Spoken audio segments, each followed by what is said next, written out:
existe algumas fases do processo criativo que são desafios muito grandes, não só contra a procrastinação, mas eu acho que principalmente em trabalhos que são feitos por mulheres, existe um desafio de não julgar os processos ou o que você está construindo ali.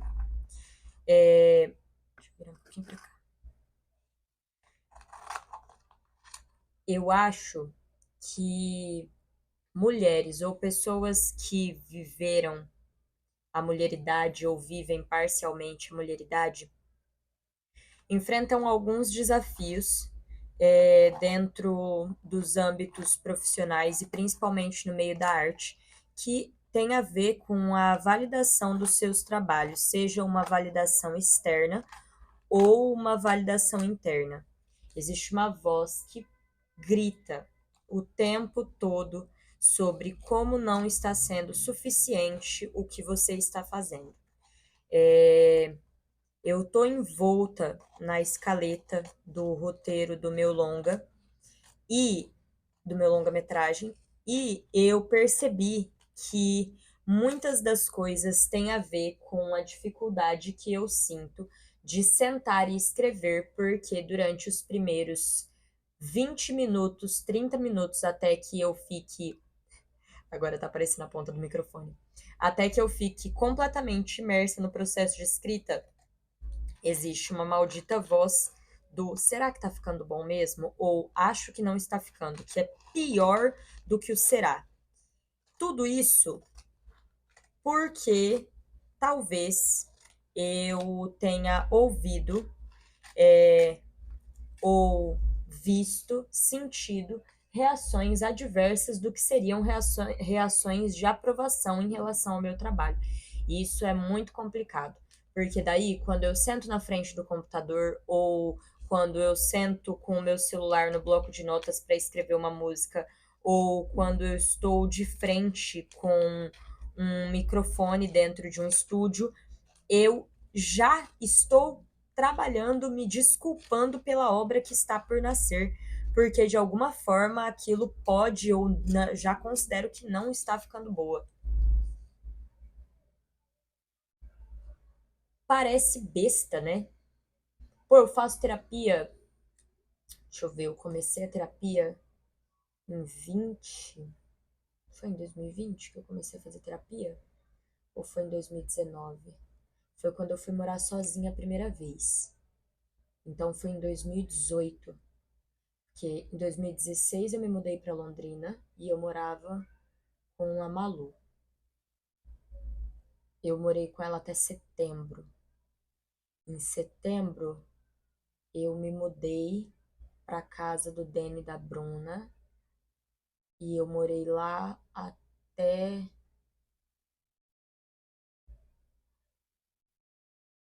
cara, eu acho que eu me mudei da casa com a Malu em 2017.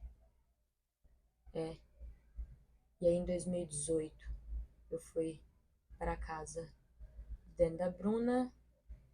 Em 2018 eu saí de lá e fui morar sozinha. E aí eu comecei com a terapeuta que eu estou agora no comecinho de 2019. Ô, louco, faz 6 anos que eu tô com a Daniele? Caramba, Daniele! Não sei se você tá assistindo esse diário de bordo, mas a gente precisa fazer uma festa. Cara, 6 anos. E toda vez que eu vou falar, eu falo, nossa, eu faço terapia há 4 anos.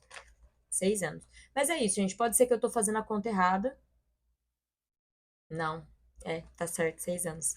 Porque foi quando eu fui morar sozinha, verdade. 6 anos que eu tô com a Daniele. E aí, nesses 6 anos que eu estou com a Daniele, é. Ah, porque as coisas de insegurança você já devia ter destruído dentro de você e não sei o que, não sei o que. É muito louco. Cara, tá me incomodando esse microfone aparecendo. Peraí. Deve ter feito barulho. Legal. Nesse tempo todo com a Daniela, eu aprendi a lidar com as minhas inseguranças, eu aprendi a reconhecer quando elas estão acontecendo, a reconhecer alguns sinais que não são sinais da hora legal, e até de certa forma contornar. Mas ela sempre me ajuda, a Dani sempre me ajuda a racionalizar. Isso está acontecendo por causa disso e eu posso agir de determinada forma ou não, de acordo com eu entender os motivos pelos quais aquilo ali está acontecendo. Porém, contudo, entretanto, todavia, eu gostaria que essas vozes não acontecessem, né? E que eu conseguisse não só cortá-las, como não só confrontá-las, tá? Isso está acontecendo por causa disso, mas de certa forma que antes que o pensamento se concluísse, eu já tivesse eliminado ele. E é uma coisa que eu tenho tentado trabalhar. Eu sei que alguns traumas a gente vai levar pro resto da nossa vida, não há nada que a gente possa fazer, mas é muito frustrante. Então, eu tenho pesquisado algumas coisas que têm me ajudado bastante. E o processo na terapia, eu acho que eu vou fazer terapia pro resto da minha vida, porque eu gosto muito de poder levar algumas questões e perceber o que eu não estou vendo. E aí, eu tenho três projetos acontecendo em momentos completamente diferentes da dificuldade. Eu acho que esse capítulo assim do meu diário é para abrir um pouco isso, para que eu falando eu consiga verbalizar. Para que eu verbalizando o problema eu consiga racionalizá-lo de uma outra forma, maybe. O Além da Tempestade tá um pouco empacado, porque, tem uma coisa nos projetos que 75% é a fase que tá mais difícil.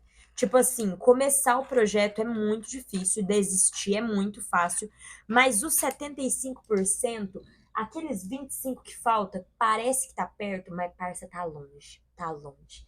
E eu tô exatamente assim. Tem nesse projeto do roteiro.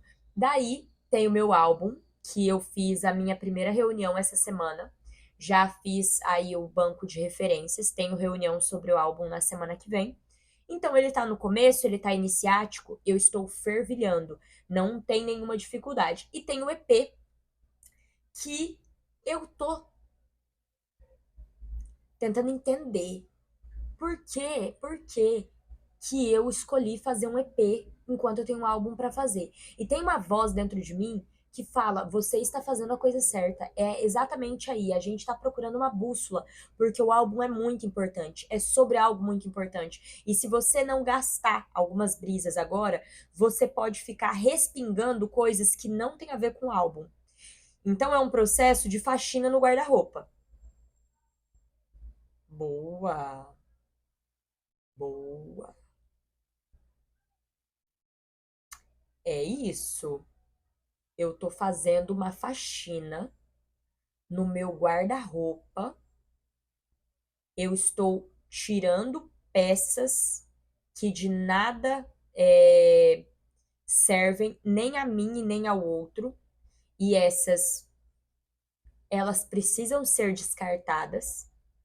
Tem algumas peças que podem ser doadas ou vendidas, né?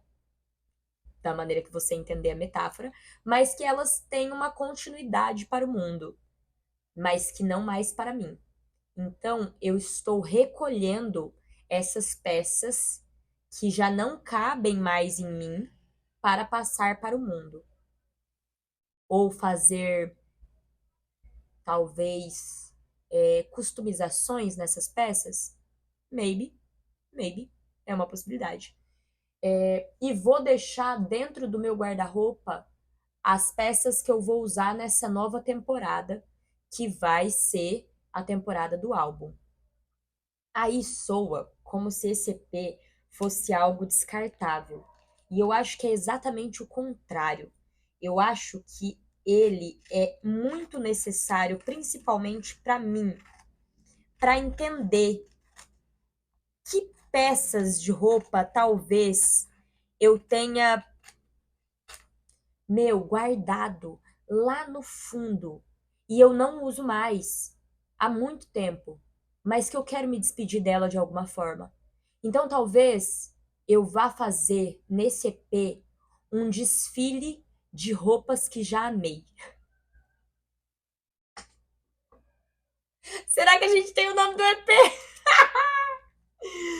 Meu Deus, desfile de roupas que já amei. Ô família, com todo respeito, se você assistiu esse vídeo aqui, você já sabe o nome do EP.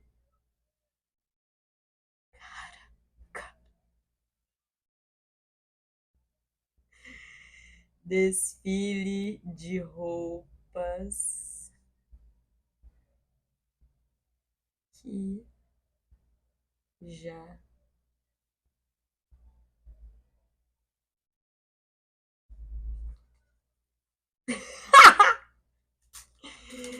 Ai, Calica, já vou deixar cortado para colocar no na minha bússola ali. A gente falou que aquilo ali seria uma bússola? É, né?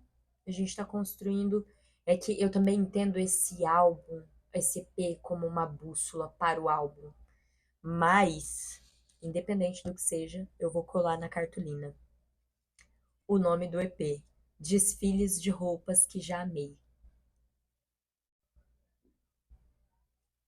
É só isso, família. Eu vou fechar o vídeo exatamente assim, porque fiquei embasbacada. Mas vou continuar aqui cortando os meus adesivos. Inclusive, olha, gente, adesivos Luli, Luli! Bichado. Legal, legal, legal. Desfile de roupas que já amei.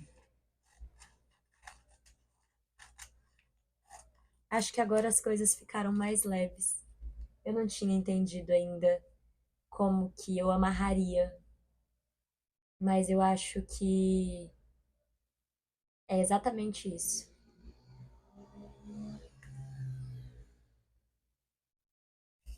O olho de Kenya Kurik, que ela fez, mas é o meu olho.